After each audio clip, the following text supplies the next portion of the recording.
we came out here again because there is a serious livability issues. There's sewage in people's walls and under their floors. As of today, those red light cameras are acting more like scarecrows for drivers. Have your ride drop you off at the Circle K across the street from the SkyTrain. That way you can save the $1.30 and walk across the crosswalk and take the SkyTrain for free. The only question is the extra $1.30 or so worth it to you? Last week when we were out here, management, they didn't want to talk to us. They didn't want to be on camera, but today they're telling me the reason behind the sewage buildup and leaking, and the blame all falls on the tenants. I haven't seen my kids since Christmas Eve. I had to run them out of the house. Our Christmas tree's on a table. That's because April Gastelum is living on and breathing in sewage water. It comes out like dirty water, just like muddy water, but it's poop water. The smell and health risk has driven her kids out. April, who didn't want to be shown on camera, lifted her table on foam risers to avoid the leaking sewage water. I heard the gurgling sounds, and the neighbor says that they heard some kind of noise. It's going under the walls and under the tile. April isn't the only tenant. ABC15 reported last week that other residents are still living with sewage in the floors and the walls, which is bad luck for April, who has only lived here a month, and she's already packing up her bags and moving out. The 3 days of having sewer water in my apartment has now made our apartment unlivable.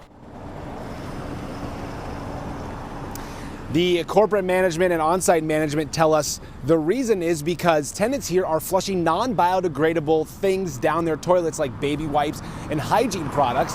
And although they are maintaining the issue by snaking the drains at least once a week, there are still no answers to whether or not tenants at the apartment complex will be moved to another location or if the plumbing itself will even be fixed. Adam Waltz, ABC 15, Arizona. The shutting down of 12 red light cameras has brought in a lot of mixed reactions, but for one mom who I spoke to out here, it's very personal. A traffic ticket is enough to get anyone mad. I was an angry mom. And she had every right to be.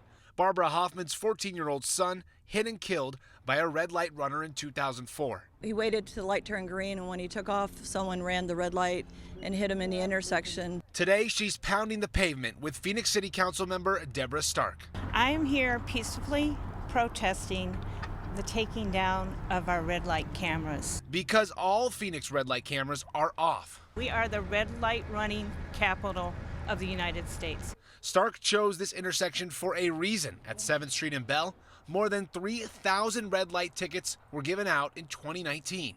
Councilmember Stark says she's dumbfounded that other council members would vote against extending the contract from the cameras. I just don't understand it. I think they save lives, and I'm just embarrassed that we voted to take them down. While drivers honk in passing, Barbara clutching a picture of her son, knowing her fight is just beginning. And I think that being able to do this gives me strength to keep his memory alive and to hopefully change some bad driving behavior.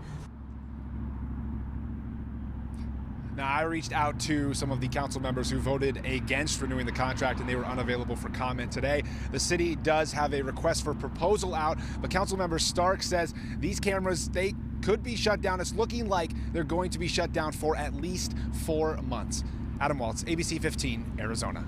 For 19 years, the Mace house has been Constant chaos, I guess you could say. Larry and Carrie Mace learned they were expecting triplets 2 weeks before moving across the country from New York to Phoenix. I mean, they've always been very close, as you would expect. Triplets Haley, Ian, and Andrew, just a minute apart each, always in stride together. I'm kind of the boss of them. We can understand what we're trying to say to each other without even kind of saying it. This year, all three answering the call to service, joining the Marines. We've supported them no matter what they've wanted to explore. Andrew already sent off to combat training. We're so proud of him, but, on the other hand, we're sorry to see him go. Strangely quiet when he left. With Haley and Ian following in the next couple of months. It's more kind of just like a see you later. After seeing the events in the Middle East, knowing their children could be deployed, the Maces are naturally worried. It's been weighing in our minds big time, and knowing that all three of them are, have the potential to be deployed.